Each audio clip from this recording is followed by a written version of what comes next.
আসসালামু আলাইকুম ওয়া রাহমাতুল্লাহি ওয়া বারাকাতুহু। আজকে আমরা অনার্স প্রথম বর্ষ ব্যবস্থাপনা বিভাগের সাবজেক্ট হচ্ছে বাজারজাতকরণ নীতিমালা। এই সাবজেক্টের অধ্যায়ভিত্তিক সাজেশন দিব ২০২৫ সালের শিক্ষার্থীদের জন্য। তো আমার এটা হচ্ছে হোয়াটসঅ্যাপ নাম্বার, চাইলে হোয়াটসঅ্যাপে যোগাযোগ করতে পারেন বিস্তারিত তথ্য জানার জন্য এবং সবগুলো বইয়ের সাজেশন একসাথে পেতে, ফ্রি ক্লাস পিডিএফ সহ একসাথে পেতে maruf99.com লিখে গুগলে সার্চ করতে পারেন। আর অনার্স প্রথম বর্ষ এবং দ্বিতীয় বর্ষের যতগুলো ম্যাথ সাবজেক্ট রয়েছে ব্যবস্থাপনা বিভাগের, সবগুলো সাবজেক্ট প্রতিটা সাবজেক্ট মাত্র ৩ দিনে গুছিয়ে মাত্র ৭ দিনে গুছিয়ে প্রস্তুতি নিতে চাইলে আমাদের স্পেশাল প্রাইভেট ব্যাচ রয়েছে, চাইলে যুক্ত হতে পারেন। এখানে হোয়াটসঅ্যাপ নাম্বার দেওয়া রয়েছে। এখানে যে সকল ব্যাচে ভর্তি চালু রয়েছে তালিকা দেওয়া রয়েছে, চাইলে যুক্ত হতে পারেন। চলুন তাহলে শুরু করা যাক আজকে অধ্যায়ভিত্তিক সাজেশন। কোন অধ্যায়টা কতটুকু গুরুত্বপূর্ণ এটা বোঝানোর জন্যই মূলত আজকের আমাদের অধ্যায়ভিত্তিক সাজেশন দেওয়া হবে। তো বাজারজাতকরণের ক্ষেত্র অর্থাৎ প্রথম অধ্যায়, এটাকে ৯০% দেওয়া যায়। যারা ফার্স্ট ক্লাস পেতে চান এবং এ প্লাস পেতে চান তারা এই অধ্যায়টা পড়ে নেবেন। বাকি যারা শুধু পাস করতে চান আপনারা এই অধ্যায়টা স্কিপ করতে পারেন।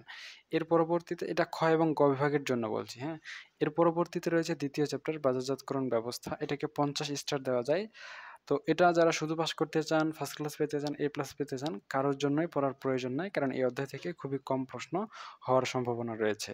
এর পরবর্তীতে তৃতীয় অধ্যায় রয়েছে বাজার ও ক্রেতার আচরণ, এটা 100% গুরুত্বপূর্ণ। যারা শুধু পাস করতে চায়, ফার্স্ট ক্লাস পেতে চায় বা এ প্লাসের প্রস্তুতি নিতে চায় তাদের সকলের জন্য এই অধ্যায়টা খুবই গুরুত্বপূর্ণ। এই অধ্যায়ের ভিতরে খুঁটিনাটি যতগুলো প্রশ্ন রয়েছে খ এবং গ বিভাগের জন্য, ব্যতিক্রম সাজেশন থেকে ইজি প্লাস থেকে সবগুলো প্রশ্নই আপনারা পড়ে নেবেন। সবগুলো প্রশ্নই আপনাদের জন্য গুরুত্বপূর্ণ। এই অধ্যায়টাই আপনাদের জন্য সবচেয়ে বেশি গুরুত্বপূর্ণের তালিকায় রয়েছে। এর পরবর্তীতে রয়েছে চতুর্থ অধ্যায় পণ্য পরিকল্পনার উপাদানসমূহ, এটাও 100% গুরুত্ব দিয়ে পড়বেন। যারা শুধু পাস করতে চান, ফার্স্ট ক্লাস পেতে চান, এ প্লাস পেতে চান, ৩ ক্যাটাগরির শিক্ষার্থীদের জন্য এই অধ্যায়টা আগেরটার মতোই সেম টু সেম গুরুত্বপূর্ণ।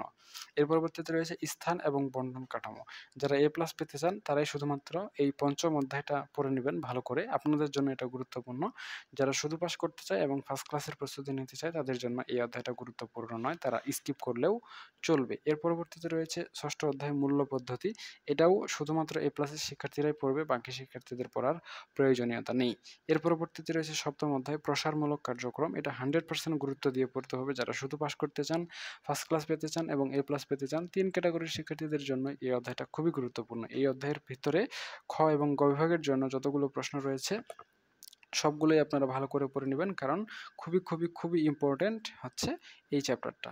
এর পরবর্তীতে আপনার এতটুকুই সাজেশন অধ্যায়ভিত্তিক। আর আপনারা যদি চান আপনাদের অঙ্ক সাবজেক্টগুলো মাত্র ৭ দিনে গুছিয়ে প্রস্তুতি নিয়ে পাস করবেন, সেক্ষেত্রে আমাদের স্পেশাল অনলাইন প্রাইভেট ব্যাচ রয়েছে। আপনারা যদি চান তাহলে আমাদের অনলাইন ব্যাচে যুক্ত হতে পারেন, এটা আপনাদের জন্য বেনিফিশিয়াল হবে। তো ঠিক আছে, আজকে এ পর্যন্তই।